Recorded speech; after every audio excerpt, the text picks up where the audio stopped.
तो जो समय आप देते हो ना, उस समय को भी भगवान को समर्पित कर दो। जैसे मानो आप 10 बजे से 12 बजे तक किसी विशेष कार्य में अरझे रहें, क्योंकि बिना एकाग्रता के सांसारिक कार्य भी नहीं होते ना। कुछ लेखनी के कार्य हैं, कुछ बोलने के कार्य हैं, कोई निर्माण कार्य है या किसी बचाव पक्ष किसी भी, उसमें एकाग्रता की आवश्यकता होती है और उस समय नाम जप होना इतना अभ्यास पुष्ट नहीं है, तो हो सकता है ना हो।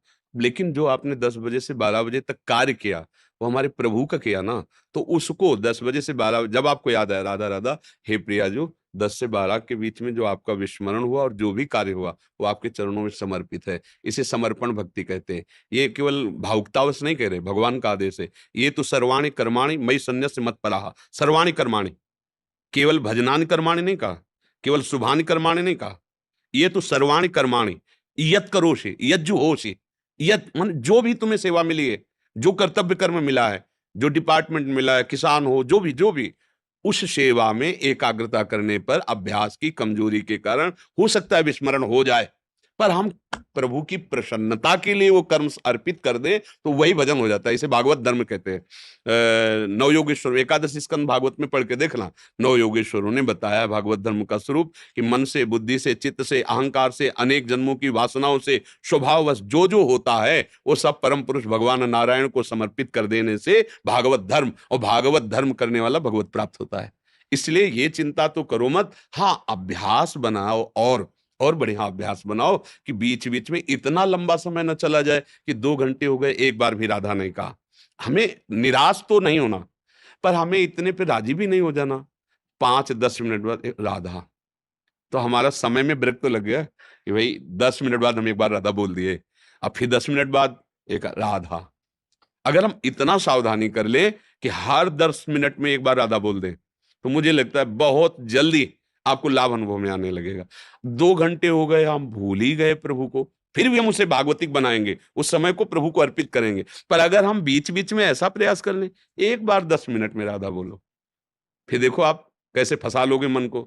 इसे चिंता लगने लगेगी कि अगले 10 मिनट में मुझे राधा जपना है, कई बार राधा बोल पाएगा, देख लेना आप इसे। इसे फंसाओ ना। ए मन, 10 मिनट में एक बार राधा बोलना है, महाराज जी का 10 मिनट में एक बार राधा। अब अगले 10 मिनट में राधा बोलना है, वो चल रहा है, वो कई मिनट हो गए, राधा बोलना है। एक दिन निरंतर पकड़ लेगा नाम। इसको प्यार से, जैसे जंगली घोड़े को दुलार से, प्यार से और चाबुक से ऐसा सवार चतुर बना लेता है उसे कि एड़ एड़ से बता, एड़ से इशारे में राइट की लेफ्ट किधर चलना है, एड़ से पता चल जाए। ऐसे ही मन को फंसाओ। संतों ने युक्तियां पकड़ी है इसकी, इसको जबरदस्ती अधीन नहीं किया जा सकता। नहीं, इतना कोई बलवान, सुमेर को उखाड़ना सरल है, पहाड़ को, मन को रोकना बहुत कठिन। इसको प्यार, दुलार और शासन तीनों चीजें चाहिए। मन देखो सब लोग भोग ही रहे हैं यार, तुम भी उसी जगह लेने जाना नहीं ठीक। उचित भोगों को दे दे, प्रसन्न करो उसे। अनुचित भोगों के लिए उसे प्रणाम करके समझाओ। जब आज तक तुम जो कहते रहे हम कर, अब थोड़ा समझो यार। फिर वही गंदी बातें हमारे को ला रहे हो। नहीं यार, अब तुम ठीक कहोगे, तुम तुम्हारी बात मान लेंगे। अब राधा राधा करो, बीच बीच में उसे फंसाओ, 10-10 मिनट में फंसाओ।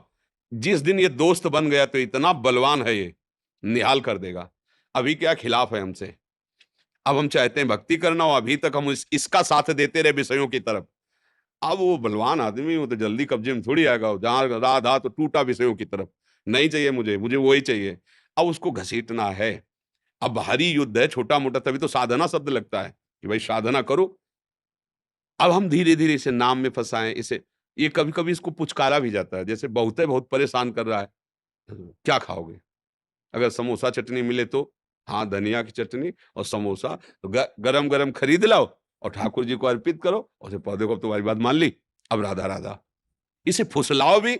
अब कह रहा है कि नहीं, मुझे अमुक गंदी चीज चाहिए, अनेक जन्म बर्बाद कर दे, अब तेरे कहने में नहीं आने वाले। कभी डांट मार दी, कभी दुलार कर दिया, धर्मयुक्त सलाह में दुलार कर दिया, अधर्मयुक्त क्रिया की तरफ डांट मार दी, और इसे प्यार, ये सवार है, इसके बिना चल नहीं सकते। परमार्थ में इसके बिना नहीं चल सकते, इसको लेके चलना है। और ये बहुत जंगली है, ठान ले तो ये गिरा के मानेगा, ऐसा है। बड़े बड़ों को गिरा दिया है, ये बहुत बड़ा बलवान शत्रु है। और जब अपने हाथ में आ जाए तो सच्ची कहते हैं, इससे बड़ा कोई मित्र नहीं है। रुला देता है, आनंद में डुबा देता है। इसे फंसाना है यार, बस फंसाना है।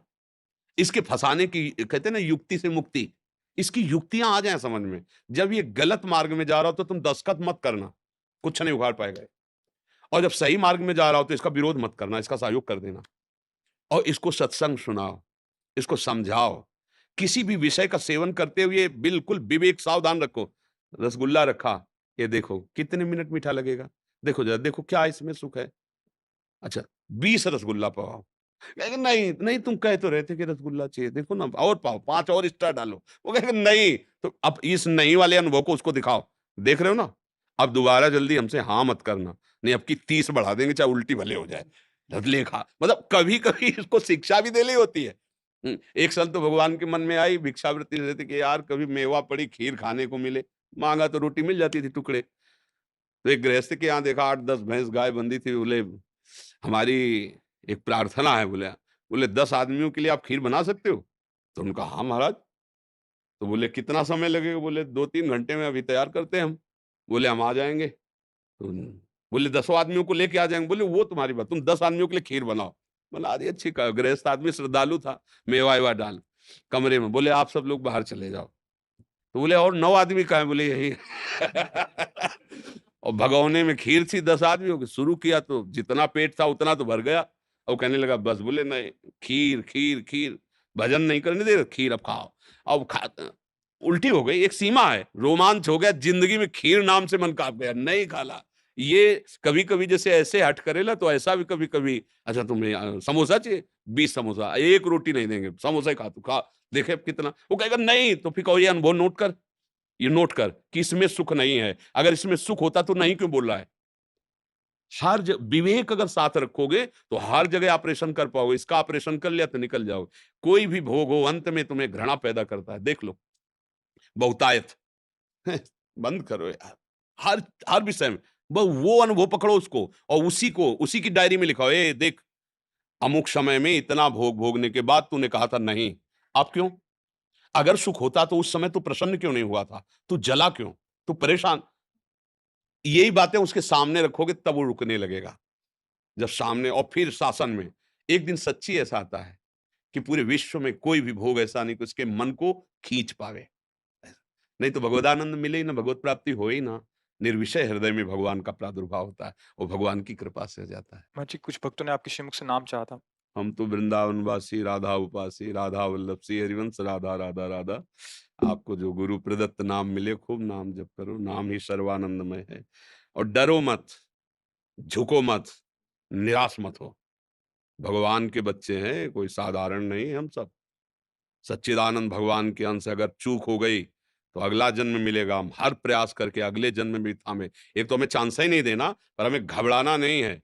अब कोटि जन्म लग रगर हमारी, बरऊं शंभुनत राहु कुमार। आप तो भगवत प्राप्ति करके ही रहेंगे। कुछ दुर्लभ नहीं है। ठान लो, जब पक्का इरादा कर लोगे ना, कुछ दुर्लभ नहीं है। अभी इरादे में थोड़ी कमजोरी है, इसीलिए है। किया इरादा पक्का। जब घर से निकले थे ना, पहले ही दिन सुबह-सुबह मन ने हमारी हालत खराब कर दी।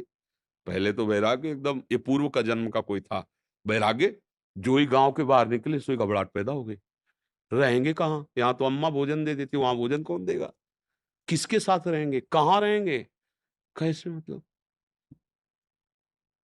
एकदम घबराहट, अरे! हम कहा, "ये तो मार दिया।